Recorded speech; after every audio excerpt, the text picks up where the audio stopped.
What's up, guys? It's your man Donovan Sharp, and welcome to this edition of TSR Sports Talk. It is Friday, October 6th, 2017, so the weekend is officially here. At least for some people. You know, some people think the weekend starts on Friday. In my book, it starts on Friday night. So my weekend will start as soon as I am done with my afternoon show later on today, which I'll tell you guys about here in just a few. NC State pulled the upset yesterday. I used to live in Raleigh, North Carolina, so you know I kind of tended to pull for the North Carolina State Wolfpack. So they pulled the upset yesterday. Jose Altuve, all 5'3" of them, hit 3 home runs last night against the Boston Red Sox. I think he hit 2 of them off of Chris Sale, who is probably going to win the American League Cy Young Award this year. But Jose Altuve, he's going to go down as one of the best second basemen ever because he's great defensively, and he's a power hitter. He hits in the 360s, 370s sometimes. He's great defensively. He's got a power bat, but he's a small guy's like 5'3", 5'4". I remember at the All-Star game, they were taking pictures of him standing next to Aaron Judge, who is 6'8". So that was a cool little contrast. So we had a few events, go down in sports. Of course, the baseball playoffs are here. The Diamondbacks won their wild card game against the Colorado Rockies, and the New York Yankees overcame a 3-0 deficit in the first inning to come back to beat the very game Minnesota Twins squad. I think they won that game like 8-5 or 8-4, something like that. So the Yankees, and they're already down 1-0 to the Cleveland Indians. But that's what's going on in the world of sports. But let me go ahead and take a moment here to tweet out the link. So if you guys will just give me 1 second here. I guess I could have been tweeting this out when I was yammering away, running off at the mouth here. So give me just a second. At some point, guys, I'm really gonna refine the show to be able to tweet and send this stuff out on Facebook a little more smoothly. I don't want to have to say, hey, let me tweet this out so that we can get this thing underway. But I think if I can master the art of talking and tweeting and or posting at the same time, I can probably get it done just like I did there. So anyway, let's get to the topics at hand here. Cam Newton yesterday apologized to Jordan Rodriguez yesterday in a video on Twitter, likely because he lost Dannon Yogurt as a sponsor. For those of you who aren't familiar with it, Jordan Rodriguez, female beat writer for the Carolina Panthers, asked Cam Newton something about route running, and Cam Newton laughed and said, it's kind of weird, talking to a woman or having a woman ask about route running. Twitter lost its mind, social justice warriors, etc., the usual overreaction. As a result, Cam Newton was under a lot of fire yesterday. It was all over sports talk radio. So of course Dannon dropped him as a sponsor. So either yesterday or I think it was probably yesterday, he did a video on Twitter. And I've actually got the link in the description if you guys want to listen to that. But he said, quote, "After careful thought, I understand that my word choice was extremely degrading and disrespectful to women. And to be honest, that was not my intention. I've learned a valuable lesson from this. And to the young people who see this, I hope you learn something from this as well. Don't be like me. Be better than me." I hate this shit, man. And this is how feminism controls people. Cam Newton obviously thought it was weird and fucking funny that a female was asking him, a professional athlete, about route running. Something I don't care how long she's been covering the Carolina Panthers. She knows nothing about route running. And anything she does know is probably on a remedial level at best, and she's parroting off of what other people have said. She listens to sports talk radio. She thinks that because she's a sports reporter or a beat writer, that gives her, she's not necessarily not entitled to, but she thinks that she can talk football with the best of them, like the Ron Jaworskis and the Greg Cossells of the world. Anyway, but on the other hand, guys, Dannon Yogurt had every right to pull their deal with Cam Newton. Guys, he has a right to laugh at a woman asking a question she had no business asking. That's been well established in these parts. But they also had a right, but Dannon Yogurt had a right to drop him as a spokesperson because of it. Okay? We got a lot of men out here talking about how that's not fair that they pulled their sponsorship, but then turn around and say that NFL owners, have a right to punish players who kneel for the anthem. listen, players have a right to protest in the way they want, to protest because of their freedom of speech. It's protected by the First Amendment, but that doesn't give them freedom from consequences. It's exactly the same as Cam Newton doing what he did and then Dannon turning around and pulling their sponsorship of him. And that's how it is, okay? They're well within their rights to have done so. As much as I can say I didn't like it, Dannon Yogurt's not breaking any laws. But to be quite honest with you guys, Dannon's not a big deal. Cam didn't lose any sleep over losing that deal, losing that sponsorship. What would really have done damage is if Under Armour dropped him. But I doubt they will, because Cam's a cash cow for those guys. And if you guys remember, Under Armour founder and CEO Kevin Plank is a Trump supporter, which likely means this isn't going to be a big deal to him. So it is highly, highly unlikely Under Armour is going to do anything about this here. Well, as it turned out, the reporter Jordan Rodrigue has a history of what they're describing as racist tweets. 5 years ago, she tweeted out that her dad was the best, and that he was telling racist jokes all the way home, and then she tweeted out that her dad was being super racist as they drove through a Navajo land. Now, those tweets would suggest that she likes racist jokes. That doesn't necessarily make her a racist, but that doesn't mean she's not a racist either. Either way, guys, it doesn't matter to me, okay? What matters to me is that she got all indignant when Cam Newton treated her like what she characterizes unfairly because she's a woman, but she seems to enjoy racist jokes. Now, if she enjoys racist jokes, cool. Okay? I mean, like, shit, dude, I enjoy racist jokes. I enjoy racist jokes about black people, white people, Mexicans, Indians, Asians. Racist jokes are funny to a lot of people, myself included. Get over it, people, that's life. But you can't talk about how shocked you are that a man makes what you think is a sexist remark towards you if you've got that in your past.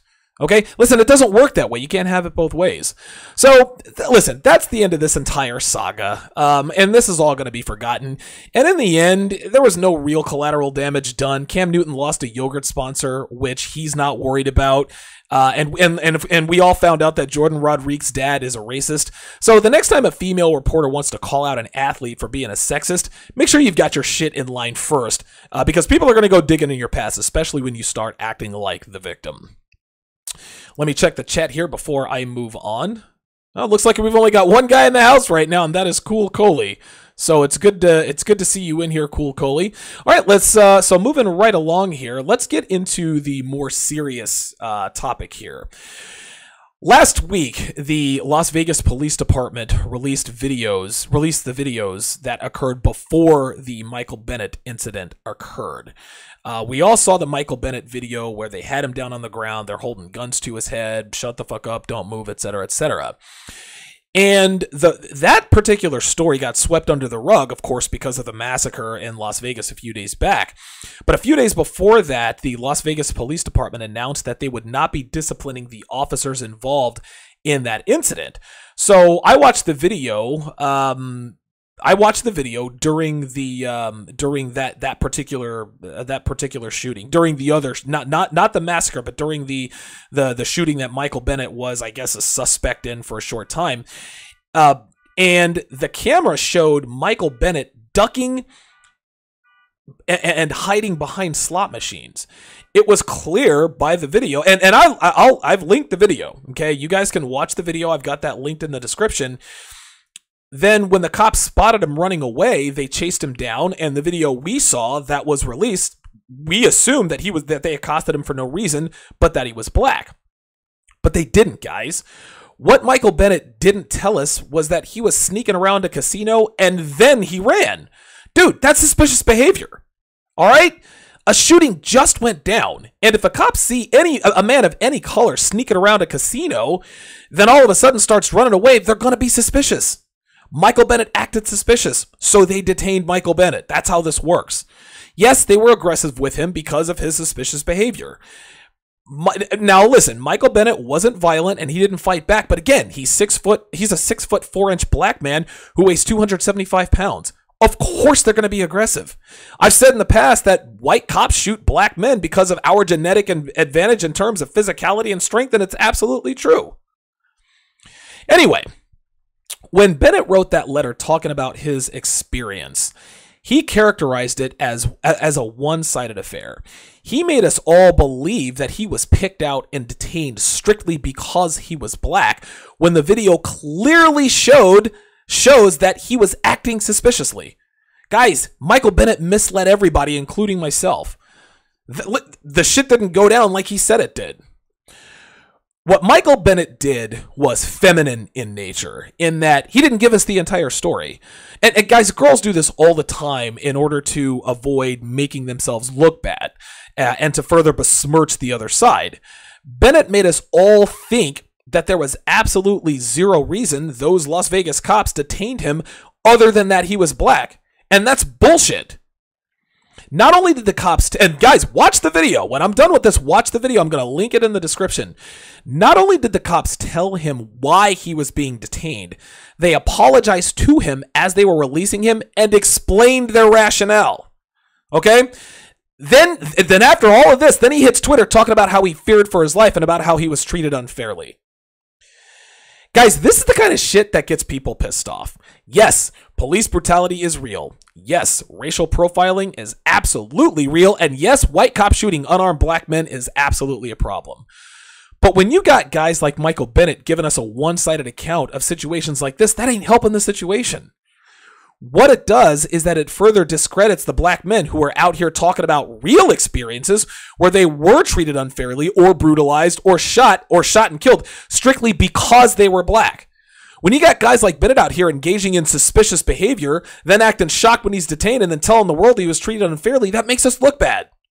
That gives the opposition more ammo to say, see, y'all are full of shit. I've said before in previous episodes, it's an episode in the late 90s. I think it was like episode 95, 97. But you guys will find it there. I'll link it in this podcast. I'll link it in this episode. If you don't want to get pulled over, don't break traffic laws. Okay? Don't speed. Don't make illegal U-turns. All right? You can't get mad when a cop pulls you over if you run a red light. Me personally, and I've said this before, I make sure all my lights are working. I make sure my seatbelt is on, registration up to date, the whole nine before I drive to reduce the odds of getting pulled over and possibly racially profiled. You can't get mad at cops you can't get mad at cops for pulling you over if your tags are bad or if your insurance is lapsed. It doesn't work that way. Michael Bennett did himself and black men a disservice by not giving us the whole story. The Las Vegas Police Department absolutely did what they were supposed to in that scenario based on Bennett's behavior and activity and based on what they knew at the time. This is why those cops are not going to be disciplined. And like I said, I'll put a link to the video in the description so that you guys can see for yourself. Let me go ahead and check the chat, see who else is in here. I know it's kind of early for a show, but I'm going to start doing these sports shows, these short sports talk shows here pretty regularly as sports topics come about. South Beach Benitez, yeah, I agree, man. Listen, that was, I don't know which situation you're talking about, but that is a weird situation, man. Yeah, listen.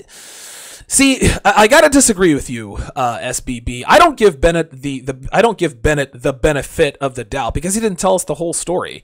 If you want, again, I'm gonna link the video in the description. Watch the video. Listen, different people see different things, but when you watch the video, it clearly looks as though Bennett is trying to hide himself. It looks like he is trying to evade the cops. Then when they spotted him, he starts running. Of course they're going to be suspicious. And when you watch the end of the video, they told him, look, we're sorry about this, but you were engaging in suspicious. They said this in the video. Look, there was a shooting. You were running. You were ducking. You were hiding. Our bad for doing this. This is standard operating procedure, but you understand why we did what we did. And Michael Bennett said, yeah. He said he understood. Then he gets on Twitter and he roasts these guys. That's not fair. Okay, that's not fair. Yes, the situations that Michael Bennett described to us, the one-sided stuff, that absolutely does happen. Like, there's no doubt about it. But the way he characterized this particular situation didn't do himself or us any service, any favors. I don't like that kind of stuff, man. You got to tell the whole situation. Dude, I've been pulled over plenty of times. Sometimes I get pulled over because I'm black. Sometimes I get pulled over because my registration is past due, or I was speeding, or I made a right on red when I wasn't supposed to. I can't get mad. Well, the cop racially profiled me. Well, why did he pull you over? Well, I ran a red light. Dude, of course, dude, they're going to pull you over regardless. Maybe the fact that I'm black means that he is more likely to pull me over for a gross violation of traffic laws. Maybe they're more likely to pull black guys over. But guess what? If you don't violate traffic laws, you're not going to give them reason to. You can't bitch and complain about cops doing their job and then turn around and chalk it up to racism. I didn't like that at all. I did not. That pisses me off, man.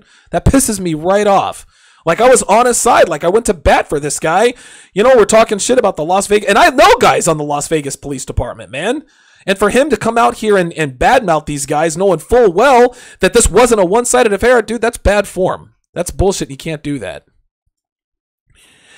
Be sure to tune in later today at 5:30 Eastern, 2:30 Pacific, where I will be talking about the reasons men should never, ever, ever marry American women. Thanks for watching.